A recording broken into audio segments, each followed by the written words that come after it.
जय हिंद मेरे प्यारे साथियों, आप सभी का हार्दिक स्वागत अभिनंदन है उत्कर्ष के इस शानदार से प्लेटफॉर्म पर। तो कैसे हैं आप सभी लोग? आई होप शानदार होंगे, मस्त होंगे, स्वस्थ होंगे, जबरदस्त होंगे, अल्टीमेट होंगे। तो आज एक बार शुरू करते हैं आज की इस क्लास को।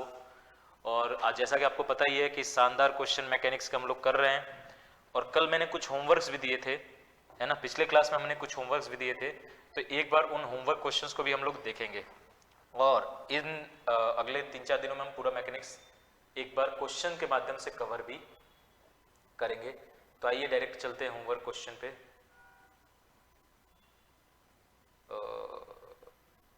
अगर मैं बात करूं होमवर्क क्वेश्चन की,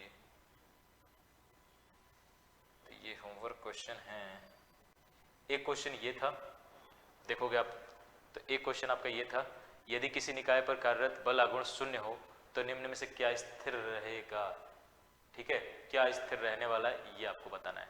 अगर टॉर्क जीरो हो तो इनमें से क्या कांस्टेंट होगा। Torque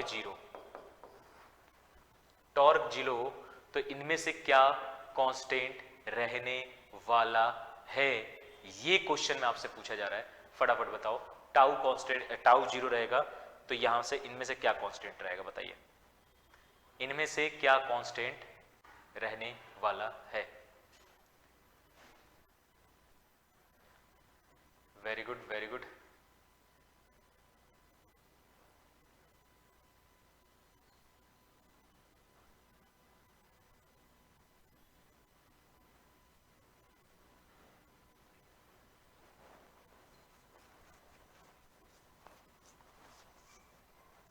very good, very good. अगर मैं बात करूं तो देखो, टाउ जीरो का मतलब ये हुआ, टाउ इजकल टू होता क्या है, डीएल अपॉन डी टी। तो sir DL upon D T zero, यानी change in angular momentum zero. तो एंगुलर मोमेंटम क्या हो जाएगा, एंगुलर मोमेंटम यानी कोणीय संवेग जो है ये कांस्टेंट होगा। कोणीय संवेग क्या होगा, कांस्टेंट। यानी यहां कोणीय संवेग जो है नियत होगा, इस बात को याद रखना। यानी जिन बच्चों का आंसर यहां पर क्या आ रहा है, जिन बच्चों का आंसर यहां पर सी देखने को मिल रहा है, ये आपका बिल्कुल सही है, एकदम करेक्ट है, एकदम राइट है। सी इज द राइट आंसर। इसके बाद हमने बोला था किसी पिंड का जड़त्व आघूर्ण कार्यरत होता है जब, तो जब जो है इनमें से क्या होगा, जड़त्व आघूर्ण कब देखने को मिलता है, ये हमें बताना है। और ये एक होमवर्क क्वेश्चन कल मैंने आपको दिया था, तो इसका आंसर दीजिए फटाफट। जड़त्व आघूर्ण कब एक्टिव होता है, in moving in curved motion, in linear motion, is in rotational motion. किस में, किस में बताओ, वक्र गति में, रेखीय गति में, घूर्णन गति में, या उपरोक्त में से कोई नहीं। इनमें से कौन सा ऑप्शन जो है बिल्कुल करेक्ट है, बताइए। कौन सा ऑप्शन बिल्कुल करेक्ट है, बिल्कुल करेक्ट है।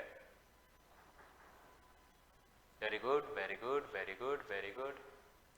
अगर हम बोले कौन सा ऑप्शन बिल्कुल करेक्ट है, तो यहां साफ हम कह सकते हैं इज इन रोटेशनल मोशन, घूर्णन गति।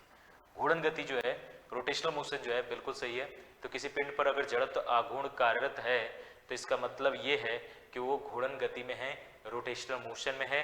तो जिन बच्चों का आंसर सी आ रहा है, सी ऑप्शन जिनका आ रहा है, वो आपका बिल्कुल सही ऑप्शन है, एकदम करेक्ट ऑप्शन है।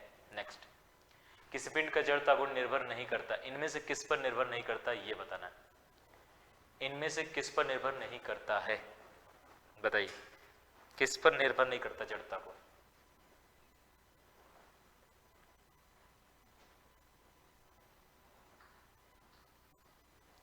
Very good. अगर हम बात करें किस पर निर्भर नहीं करता, किस पर डिपेंड नहीं करता, ये पूछ रहा है, याद रखना। निर्भर नहीं करता, जड़ता गुण निर्भर नहीं करता, ये आपको बताना है। जड़ता गुण निर्भर नहीं करता, डिपेंड नहीं करता, बताइए। 3-4 चीजें देखिए दी हुई हैं। पहली बात, मास ऑफ द बॉडी पर करता है क्या, yes. I is equal to, generally देखो भी तो एक नॉर्मल फॉर्मूला है एम आर स्क्वायर, तो ये मास ऑफ द बॉडी पर डिपेंड करता है, yes. Mass of the body यानी पिंड के द्रव्यमान पर निर्भर करता है, करता है। सेम, क्या वो एंगुलर वेलोसिटी पर निर्भर करता है क्या, ओमेगा पर निर्भर करेगा क्या, ना। ठीक है, क्या वो मास डिस्ट्रीब्यूशन पे करता है क्या बॉडी के बॉडी में, यस। द्रव्यमान वितरण पर निर्भर करता है। और क्या वो घूर्णन अक्ष पर निर्भर करता है क्या, यस। एक्सिस ऑफ रोटेशन पे निर्भर करता है। तो सर इनमें से किस पर नहीं करता है, नहीं करने की बात आएगी, तो राइट आंसर क्या हो जाएगा, राइट आंसर हो जाएगा बी। बी यानी इस पर जो है निर्भर नहीं करता है, याद रखना। बाकी चीजों पर मोमेंट ऑफ इनर्शिया डिपेंड करता है। निम्नलिखित में से किसका जड़त्व गुण अधिकतम होगा बताओ, इनमें से किसका, इनमें से किसका जड़त्व गुण अधिकतम होगा बताओ, इनमें से किसका जड़त्व गुण अधिकतम होगा।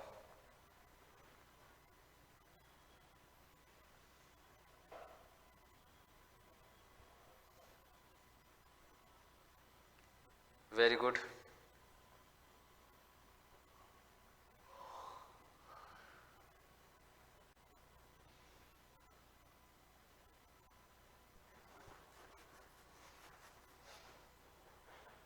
अगर मैं बात करूं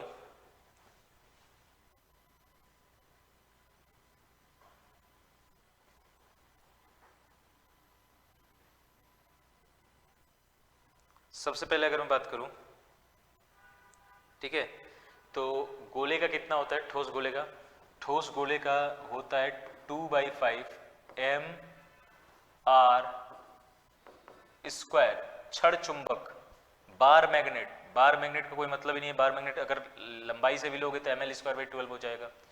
इसके अलावा मैं बोलूं रिंग का, तो रिंग का वो भी परपेंडिकुलर एक्सिस के अबाउट, तो ये हो जाएगा mr², और ये इसका परपेंडिकुलर डिस्क का 1/2 mr²।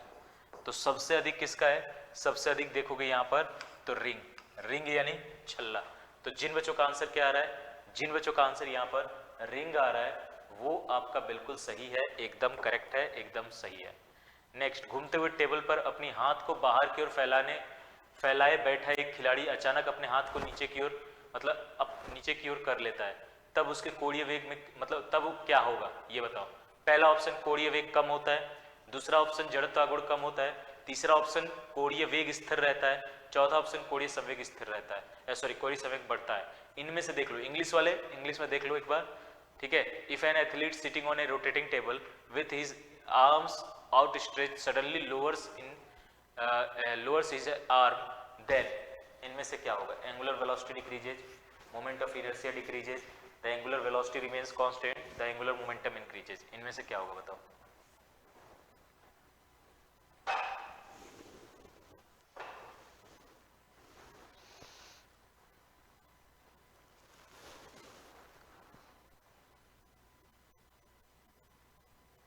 चलिए,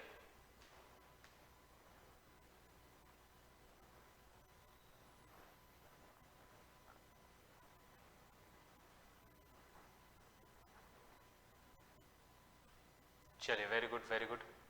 देखो होता क्या है, अगर मैं बात करूं तो मोमेंटम कंजर्व्ड रहता है, मोमेंटम कंजर्व्ड रहता है, तो जैसे ही वो मोमेंट अपना बाजू सिकुड़ता है, इनर्शिया कम होता है, इनर्शिया कम होगा तो यहाँ साफ साफ बात है कि ओमेगा क्या हो जाएगा, बढ़ जाएगा, तो कोणीय वेग बढ़ेगा, कोणीय वेग बढ़ेगा, और कोणीय वेग बढ़ेगा तो कोणीय संवेग, एंगुलर मोमेंटम इंक्रीज करेगा क्या, नहीं, एंगुलर मोमेंटम इंक्रीज नहीं करेगा, हाँ मोमेंट ऑफ इनर्शिया डिक्रीज करेगा, जड़ता गुण कम होगा और कोणीय वेग बढ़ेगा और कोणीय संवेग स्थिर रहेगा।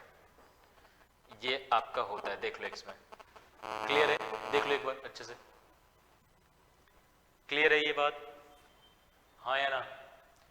आ जाइए नेक्स्ट, कणों के निकाय का द्रव केंद्र निर्भर नहीं करता है, फ्लूइड्स द्रव केंद्र नहीं है, द्रव्यमान केंद्र है, द्रव्यमान केंद्र है, center of mass, the masses of the particle, the force on the particle, the position of the particles, the relative distance between the particles। इनमें से किस पर निर्भर नहीं करता ये बताओ, द्रव्यमान केंद्र किस पर निर्भर नहीं करता,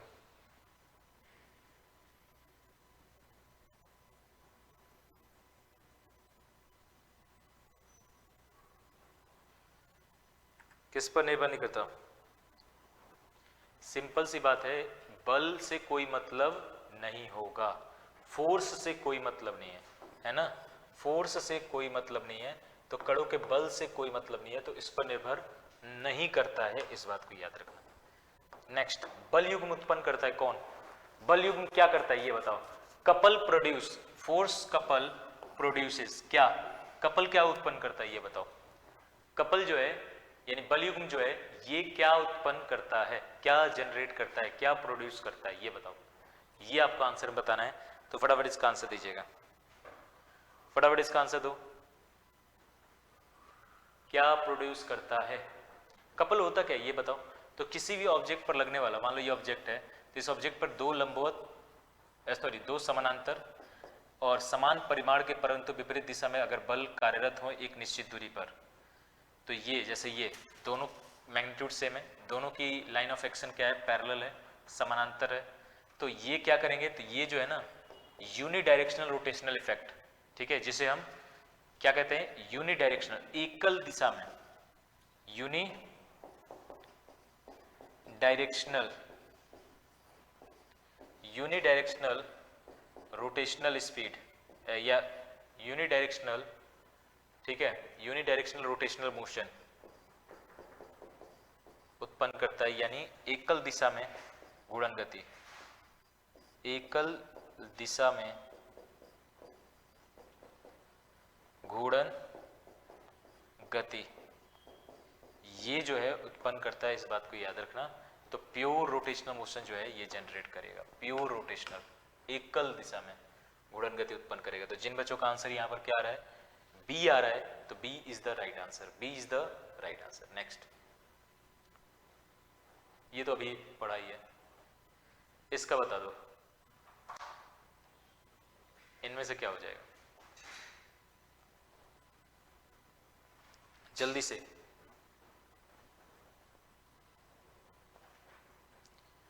फर्स्ट,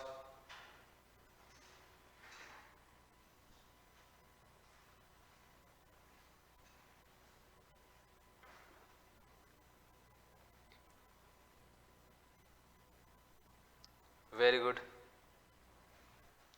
कितना होता है sir, moment inertia of cylinder about its axis. तो अगर मोमेंट ऑफ इनर्शिया किसका पूछ रहा है, सिलेंडर का, बेलन का, तो कितना होता है ये, वेरी गुड, ये होता है, याद रखना, ये होता है 1/2 mr स्क्वायर। कौन हो जाएगा, पहला ही ऑप्शन है देखो, mr²/2। ए आंसर जो है बिल्कुल करेक्ट है, देख लो, A is the right answer, A is the right answer. Next, कह रहा है the radius of gyration around the tangent line of a solid sphere is,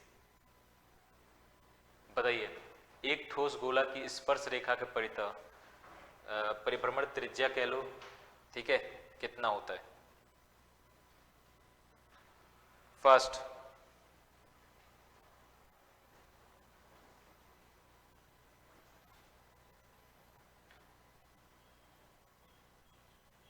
जल्दी से,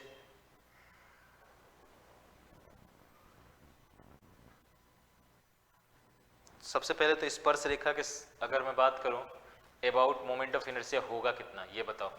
तो स्पर्श रेखा के अनुदिश अगर मोमेंट ऑफ इनर्शिया निकालोगे तो पैरेलल एक्सिस से निकालो, यहाँ सेंटर के अबाउट कितना होता है, तो ये ICM है, ICM, और इसके बीच की दूरी ये स्पर्श रेखा पर रेडियस के बराबर होगी, इसके अबाउट मुझे मोमेंट ऑफ इनर्शिया I निकालना, पैरेलल एक्सिस थ्योरम, समानांतर अक्ष प्रमेय निकालो, समानांतर अक्ष प्रमेय से I = होता है ICM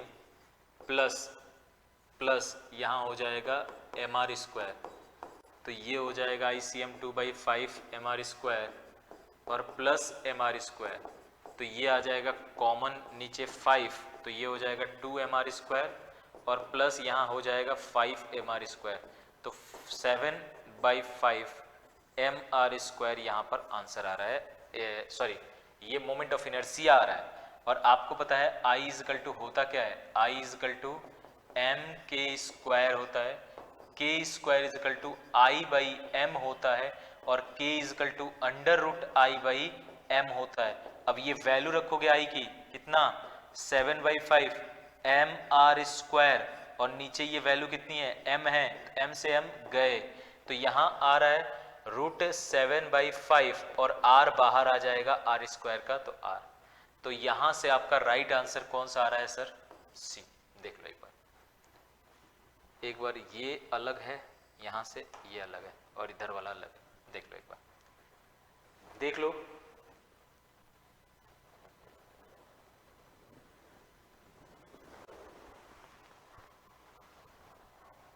क्लियर है?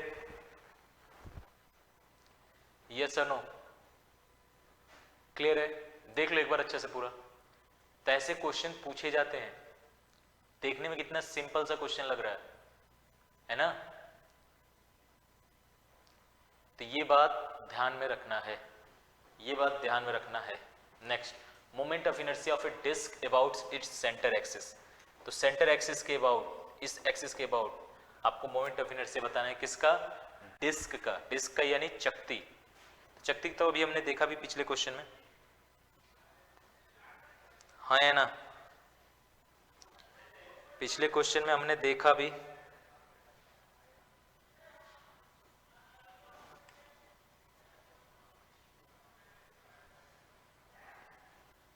चलो क्या आ जाएगा सर? तो ये आ जाएगा M R square by 2, M R square by 2। तो जिन बच्चों का आंसर बी आ रहा है वो बिल्कुल सही है। इसका बता दो, इसका आंसर जल्दी से। कह रहे यदि किसी वस्तु का जड़त्वागुण आई एवं कोणीय ओमेगा ओमेगा है तो इसकी गतिज ऊर्जा क्या होगी? गतिज ऊर्जा बताना है, काइनेटिक एनर्जी का फॉर्मूला। ये रोटेशनल काइनेटिक एनर्जी है, घूर्णन गतिज ऊर्जा है। घूर्णन गतिज ऊर्जा की मान कितनी होती है ये आपको इनमें से बताना है। रैखिक गतिज ऊर्जा कितना होता है ये कमेंट करो। लीनियर काइनेटिक एनर्जी कितना होता है ये बताओ।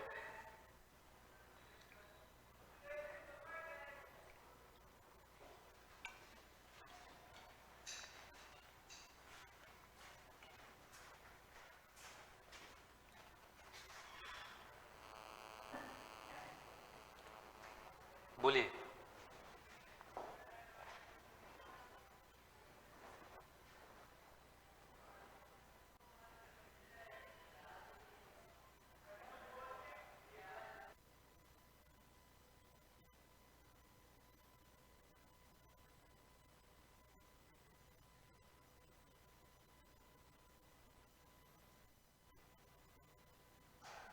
Very good sir. Linear kinetic energy तो आप जानते ही हो। काइनेटिक एनर्जी अगर देखोगे तो ये होता है 1/2 mv²।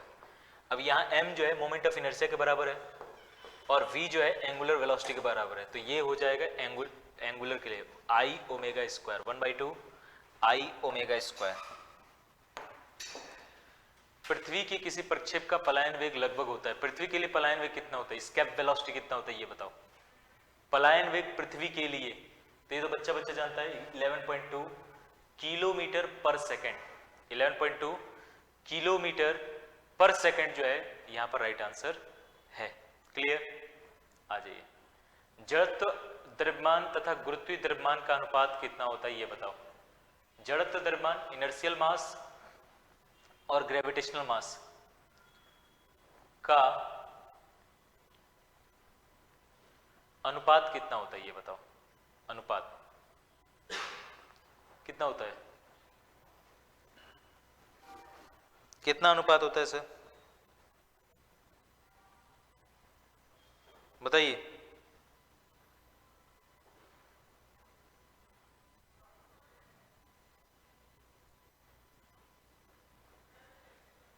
Very good.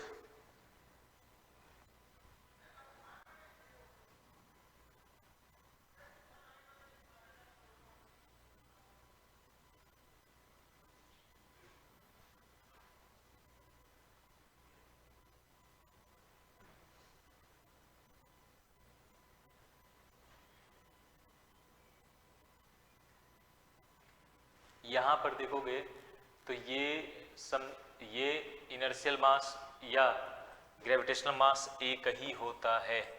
तो ये आपका इनका रेशियो 1 आता है। मतलब यहां से सिंपल अगर देखोगे, अगर कोई छोटा उपग्रह पृथ्वी की सतह के निकटतम चक्कर लगा रहा है तो उसका कक्षीय वेग क्या होगा? ऑर्बिटल वेलोसिटी, कक्षीय वेग क्या होगा ये बताओ। ऑर्बिटल वेलोसिटी कितना होगा? ऑर्बिटल वेलोसिटी कितना होगा बता दो। कक्षीय वेग कितना होगा? Very good very good. कक्षीय विकर्ण सूत्र क्या होता है? तो ये होता है v = √gr, जो बहुत करीब है तो, और उस समय होता है 7.98 किलोमीटर पर सेकेंड, जो कि अप्रॉक्स में बराबर हो जाता है 8 किलोमीटर पर सेकेंड। 8 किलोमीटर पर सेकेंड के बराबर हो जाता है अप्रॉक्स में, समझ गए? किसमें? अप्रॉक्स में जो है इतना के बराबर हो जाता है। नेक्स्ट, फिर से चंद्रमा का पलायन वेग, चंद्रमा का पलायन वेग, मून का एस्केप वेलोसिटी बताना है। अर्थ का तो आपने बताया है 11.2, लेकिन ये है चंद्रमा का। चंद्रमा का बताओ, चंद्रमा का कितना होता है? मून का एस्केप वेलोसिटी कितना होता है बताइए? मून का एस्केप वेलोसिटी कितना होता है? यस, मून का एस्केप वेलोसिटी कितना होता है? तो मून का एस्केप वेलोसिटी याद रखना है 2.4 किलोमीटर पर सेकेंड होता है। 2.4 किलोमीटर पर सेकेंड जो है मून का होता है। तो यहां पर जिन बच्चों का आंसर आ रहा है सी, वो बिल्कुल सही है। ग्रहों की गति में इन प्लेनेटरी मोशन, ग्रहों की गति में कोणीय चाल स्थिर रहती है, कोणीय संवेग स्थिर रहता है, रेखीय चाल स्थिर रहता है, उपरोक्त में से कोई नहीं। तो मेरे प्यारे बच्चों, यहां पर ग्रहों की गति में केपलर का दूसरा नियम याद करो, वहां से आपको याद आ जाएगा क्या संरक्षित रहता है। ग्रहों की गति किसने दिया? ग्रहों की गति का नियम किसने दिया? केपलर ने। और केपलर ने अपने दूसरे नियम में, दूसरा नियम उस पर किस पर आधारित है? दूसरा नियम किस पर आधारित है? बोलो। Very good, very good, very good. क्या? तो सर यहां पर साफ कह सकते हैं दूसरा नियम जो है कोणीय संवेग संरक्षण पर आधारित है। कोणीय संवेग संरक्षण पर आधारित है, इस बात को याद रखें। तो जिन बच्चों का आंसर क्या आ रहा है कोणीय संवेग संरक्षण सिद्धांत बी, वो बिल्कुल सही है। B is the right answer, B is the right answer, B is the right answer. Next, किसी खोखले गोले के अंदर गुरुत्वीय क्षेत्र की तीव्रता होती है, बताओ। Inside the hollow sphere the gravitational field intensity. Intensity की बात करोगे तो वो तो जीरो होगा, इंटेंसिटी तो जीरो हो जाएगा। हाँ, अगर वो पोटेंशियल की बात होती तो कांस्टेंट होता। अब ये एक होमवर्क क्वेश्चन मैं आपको आज दे रहा हूँ, एक ये होमवर्क क्वेश्चन है और एक ये होमवर्क क्वेश्चन है। नेक्स्ट क्लास में हम लोग क्लास की शुरुआत यहीं से करने वाले हैं, याद रहे। इसके साथ ही मैं आपको बता दूं, उत्कर्ष का दिवाली ऑफर जो है स्टार्ट हो चुका है, जो कि 24 अक्टूबर तक रहने वाला है। अब इसमें सर है क्या क्या हमें फायदा है?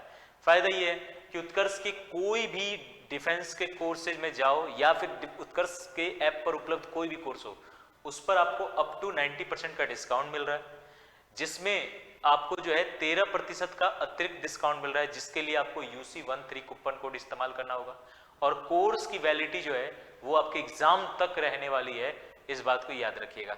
इसमें अगर आप फाइनल सिलेक्शन लेते हैं तो फाइनल, इस कोर्स से अगर आप पढ़ के फाइनल सिलेक्शन लेते हैं तो आपका फीस भी जो है 100% वापस हो जाएगा, यानी 100% जो है रिफंड हो जाएगा, इस बात को याद रखिएगा। अब इसमें सर डिफेंस के कौन कौन से कोर्स हैं? तो डिफेंस की अगर मैं बात करूं तो XY ग्रुप का, एयरफोर्स XY ग्रुप की कोर्स हो, या एयरफोर्स X ग्रुप का कोर्स हो, या फिर एयरफोर्स Y ग्रुप का कोर्स हो, या फिर NDA टारगेट का कोर्स हो, इन सब पर ये आपका जो है ऑफर मिलने वाला है, ये आपको जो है ऑफर देखने को मिल रहा है। साथ ही में टेस्ट सीरीज पर भी जो है सेम यही ऑफर है, यानी कोई भी टेस्ट सीरीज अगर आप 24 अक्टूबर से पहले तक लेते हैं तो आपको अप टू 90% का डिस्काउंट मिलने वाला है, 90% का डिस्काउंट मिलने वाला है कोई भी अगर आप टेस्ट सीरीज लेते हैं तो। और इसी के साथ आप सभी को फिर से एक बार दिवाली की अग्रिम शुभकामनाएं, है ना। ये दिवाली आपका सिलेक्शन वाला हो, जो आप मेहनत कर रहे हैं, जिस शिद्दत के साथ आप लगे हुए हैं, ईश्वर जो है उसमें आपको सफल बनाए, यही मेरी शुभकामनाएं हैं। और आप सभी को हैप्पी दिवाली। मेहनत करते रहिए, आगे बढ़ते रहिए। इस दीपक, जो पीछे दीपक दिख रहा है ना, इसको रियल में अपने अंदर जो है जगाना है। और वो जगाना का मतलब क्या है? मेहनत से थकना नहीं है, मेहनत से भागना नहीं है, मेहनत से रुकना नहीं है, मेहनत से पीछे नहीं हटना है, और उस मेहनत के दम पर अपने आप को बनाना है, अपना भविष्य संवारना है, अपने फैमिली के कह सकते हो फ्यूचर्स में, फ्यूचर को ब्राइट करना है ना। और ये दिवाली है ही दीपक वाला त्यौहार, जगमगाता लाइटों वाला त्यौहार, प्रकाश वाला त्यौहार, तो इस प्रकाश को अपने अंदर जगाएं। इस प्रकार का जो है मेरे आपसे जो है शुभकामनाएं हैं। आज के सेशन को यहीं तक रखते हैं, मिलते हैं आपसे कल। जय हिंद, जय भारत।